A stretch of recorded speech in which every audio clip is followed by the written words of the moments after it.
Thanks for choosing this episode of my weekly podcast, Later, That Same Life. I'm Larry Fedoruk, and each week a topic, discussion, or story from our lives. Season 7, Chapter 1. Delusion explains. Reality. Today, I hope to use a specific kind of diagnosed delusional illness to help explain a big part of our daily reality. How's that going to happen? In a way, it's like using lies to understand truth. Delusional has become a popular explanation, hasn't it? How can they say that? How can they think that? Well, they're delusional, that's how. Well, maybe not. A delusion is a persistently held false belief that is contradicted by overwhelming evidence accepted by others in a person's social circle or culture. Bingo! That's a key to today's podcast. Others in one's social circle or culture. Example. If you believe the Jewish space lasers are the cause of wildfires, and you exist in a culture or circle that supports your beliefs, then you don't think you're delusional at all, do you? But I'm getting ahead of myself. Before I get into the meat of this, let me say that I multi-source all of my podcast material. That doesn't make them perfect. It just means I multi-source. This episode was inspired mostly by an article on Nautilus written by Dr. Robert Sapolsky, S-A-P-O-L-S-K-Y, Robert Sapolsky. He is a neurosurgeon, neurologist, biologist, and professor at Stanford University. With his long hair and white beard, he seems archetypical, what we might expect of a lecturer, professor, researcher, and brain scientist. Since coming across his article on Nautilus, I have gone on to watch many other of his lectures and interviews, and I'm always impressed by his knowledge and his points of view. He also reminds me of a professor that I once had at university. But enough of my reality. Let's get back to Delusion. It's Paris, 1899, and a young bride who would eventually go into the textbooks as Madame M is about to begin her tragic adult life. Her first child was abducted and replaced with a different infant, who then died. Then she had twin girls. Though one did grow into adulthood, the other was also abducted as an infant, replaced, then died. She had twin boys. One was abducted, the other fatally poisoned. Distraught and desperate, she searched for her missing children. She apparently discovered huge groups of abducted children in the cellars of Paris. She did not actually see them, but she could hear their anguished cries as she frantically tried to find her own flesh and blood. To add to her enormous suffering, Madame M's only surviving child was then also abducted and inexplicably replaced with an almost identical person. And then, so was her husband. This all over a period of about 20 years. In 1918, Madame M summoned the gendarmes to help free a group of abandoned children that had somehow become locked in her own basement. It was shortly after that Madame M found herself in the office of Joseph Capgras, a noted Parisian psychiatrist. Apparently, Capgras and others in his field had seen their share of Madame M's, usually diagnosed them with general psychosis, perhaps a form of schizophrenia.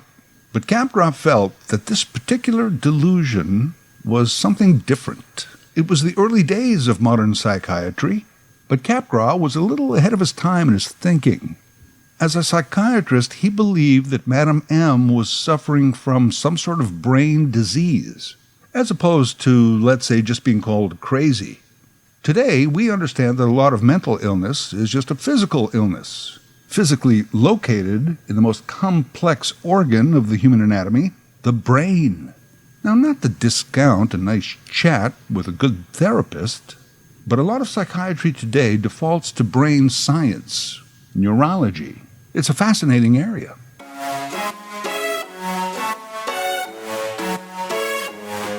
If a brain is not functioning to the benefit of an individual, it could mean basically three things. It didn't develop properly in the first place, perhaps a disease entered the brain, or a brain injury had occurred. That's it, really. It's treatment that is the big problem because of the brain's complexity. Meds work for some areas, surgery in others, but it's never an easy fix. For the longest time, medical science differentiated between the brain and the mind, the practical versus the emotional and social. I mentioned this on a podcast a couple weeks ago on a different topic, but we now know that these areas of the brain often work together. Previously, science believed that they worked opposite each other, even maybe against each other. Let's say it's a hot, sweltering day and you see people in the creek below and they are frolicking and splashing and keeping cool and having fun, and your brain remembers the childhood of swimming in that creek, and all you want to do is just jump in right now. But another part of the brain is saying, if you jump off this bridge, you could break your legs or even die. So best find another solution. See, parts of the brain talk to each other all the time. We've all heard of the synapses and the neurocells that communicate. They're constantly sending messages all around your noggin. That looks like a stove. They can often be hot. Careful before you touch. Signals are sent electrically or chemically, but sometimes for some, they don't always work. Messages not getting through. If you alter the chemicals, that's where the meds come in certain cases, brain function can improve.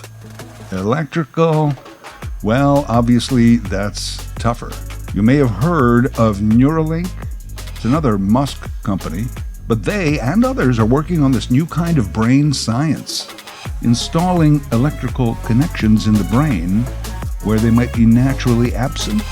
It's complicated, and we all know never DIY your electrical. But back to Dr. Capgras. Over 100 years ago, this different brain disease that he identified became known as Capgras syndrome.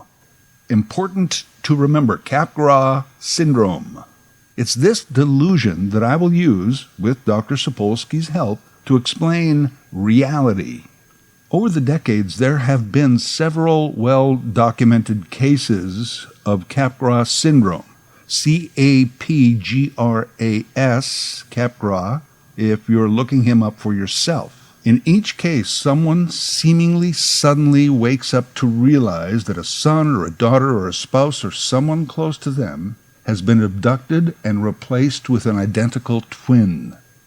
And you may well ask, why is that such a common thread to this syndrome?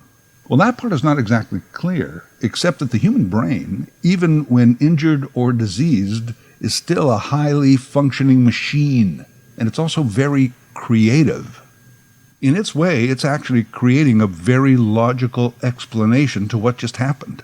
You suddenly realize that this is not your daughter. She looks identical, but you know it's not her. Not only that, she's carrying on very normal, as if she was your daughter, but you know different. So how do you explain that to yourself?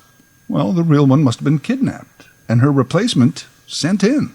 Remember, your brain is still functioning. You can still walk and talk and cook and do math. And naturally, your brain is asking you to explain why this is happening to you. You wander the streets looking for the real deal. Can't find her. You ask a lot of questions. No one's cooperating. No one else is admitting to what you believe just really happened. For people suffering from Capgras syndrome, their explanation makes sense. As one doctor put it, when something doesn't make sense, the brain will search for or create a backstory. Abduction, kidnapping. Sounds right. What else could explain this thing that's crazy? Capgras syndrome. Quite simply, Here's what happens. Why it happens can vary. But as an example, here's what happens in a properly functioning brain. We see our significant other. The recognition part of our brain says, yep, that's them. I know you. That part of the brain then sends a message to the emotional part, and we make this instant emotional connection. Remember, this is happening quickly, instantaneously. That's my significant other. Oh yeah, I love her. She's great. We've had a lot of good times. We've been together quite a while, so on and so forth. Of course, these are not always conscious thoughts, but one part of the brain is telling the other part of the brain to make that emotional connection. Capgras syndrome. What if, by some disease or trauma, that communication was cut off? Recognition says, oh yeah, that looks exactly like my significant other, but the brain is getting no other emotional messages. You recognize the face, but can't make any other emotional connection. You're confused. It's not her. It can't be. Looks like her. In a nutshell, that's what Capgras figured out, and many have studied it since. I heard of one case where a middle-aged man had realized that his wife had vanished and been replaced by an exact double. He questioned her extensively, but she wouldn't break. He talked to a lot of people, including doctors.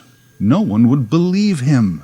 She did her best to care for him to the point where he started to take a liking to this new spouse, the fake duplicate. Still hoping, though, that one day his actual wife would return. One night, they had sex.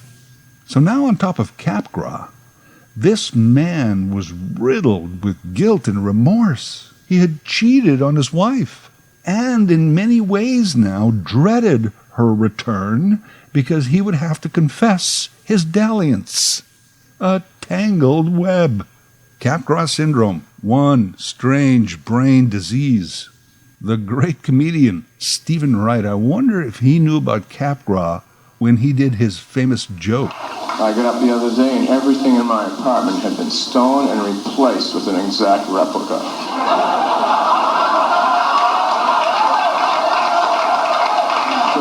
I called my roommate and I said, come here, look at this stuff. It's all an exact replica. What do you think? He said, do I know you? Capgras is such a bizarre ailment, so specific, yet other similar ones have been diagnosed. True. Fragoli syndrome. This is where you believe the same person dons disguises and has multiple roles in your life. Your doctor is also the nurse and the cashier and the gas station attendant who is following me around. There's Cotard syndrome. It's similar to Capgras, but with this, you can't make any emotional connection to yourself. You look in the mirror, again, looks familiar, but you can't make the connections. People who suffer from Cotard syndrome often believe they have died, that they and those around them are dead. This must be a place where me and a bunch of people are hanging around dead. Often, sufferers will stop eating and drinking because, well, why bother? I'm dead. The human brain, so fascinating, and even more so when things go wrong. Today, I'm using Capgras syndrome to help explain a stark reality of our modern world. Again, Capgras is a severing of brain communication, of the relationship between recognition and feelings of intimacy. I recognize the person as someone I love, respect, or admire, but I'm unable to have those feelings. I can't get past just plain recognition. It is Dr. Sapolsky's theory, and others have now done some research, that on Facebook and most social media, the opposite is happening, and has been for many years now. In other words, we have developed feelings of intimacy, and we have attributed qualities, assigned relationships, to people we don't really know or recognize. Capgras is recognition without emotion. Social media is the emotion without the recognition.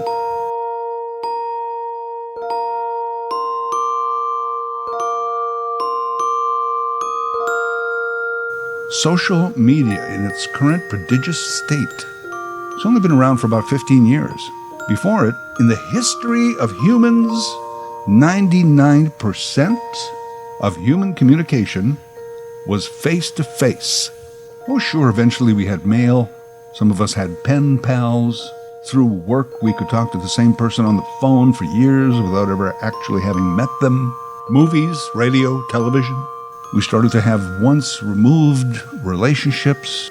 But over time, 99% of social communications as humans were of the face-to-face nature. And then slowly the recognition and familiarity components began to be torn apart. Yes, first by mail, then by phone. I wish I could remember who actually said this so I could find them online and give them proper credit, but I never can, so here's a paraphrase. The day we allowed anyone in the world to be able to ring a bell in our home at their discretion was the day we gave up our privacy. We're now coming to realize we probably gave up a few other things at the same time. Components of human communication began to be torn apart.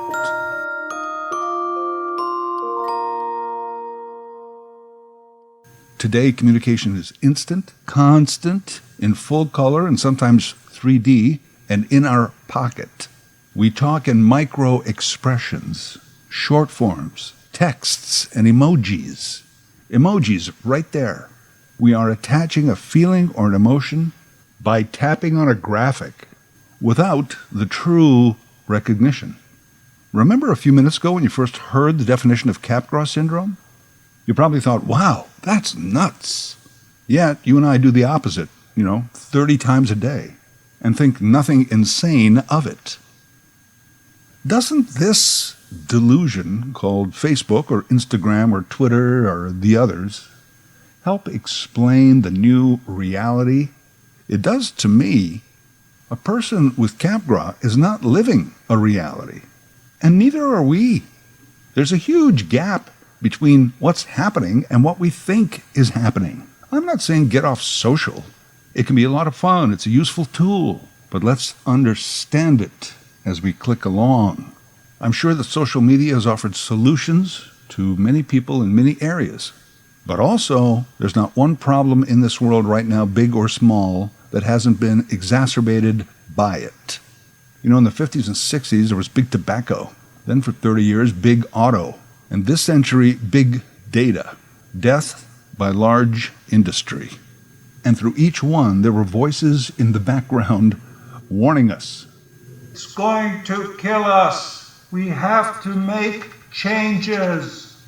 Those voices often drowned out in the din of cash registers. Have we learned nothing?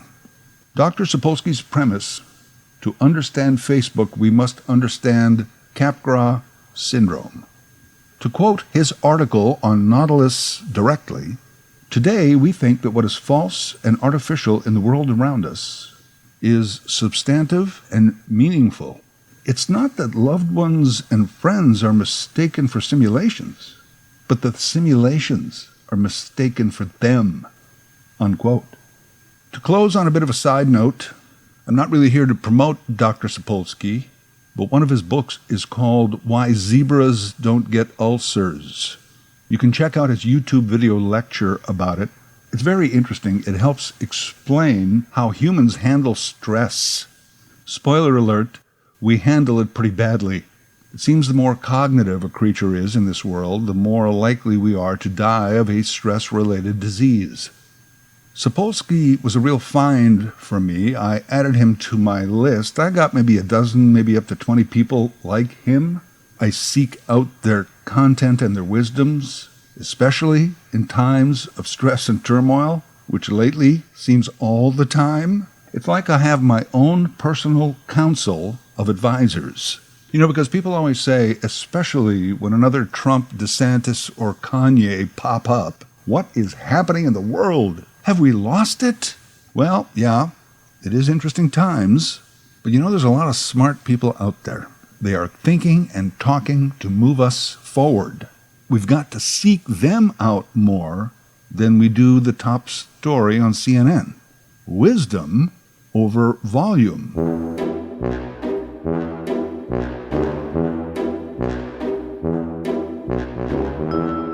You know, they say that a president or a prime minister or even a governor's career can be made or broken by the way they handle a disaster. Hey, great leadership after that Hurricane Ian. Way to go. Way to send in the troops and those cases of bottled water. And then I heard someone make the point, that many infrastructure bills designed to mitigate damage in the event of a natural disaster, they get stalled and canceled in political debates and name-calling. Lesson taken is that that ounce of prevention may be worth a pound of cure, but it doesn't get the same headlines. No headlines when you roll up your sleeves and try to write an infrastructure bill. But everyone shows up at the camera when you put on the khaki storm jacket with the governor's patch and try and tell the people you're working on getting the power back on. You'll get the headlines with your pound of cure, even though that ounce of prevention would have been better.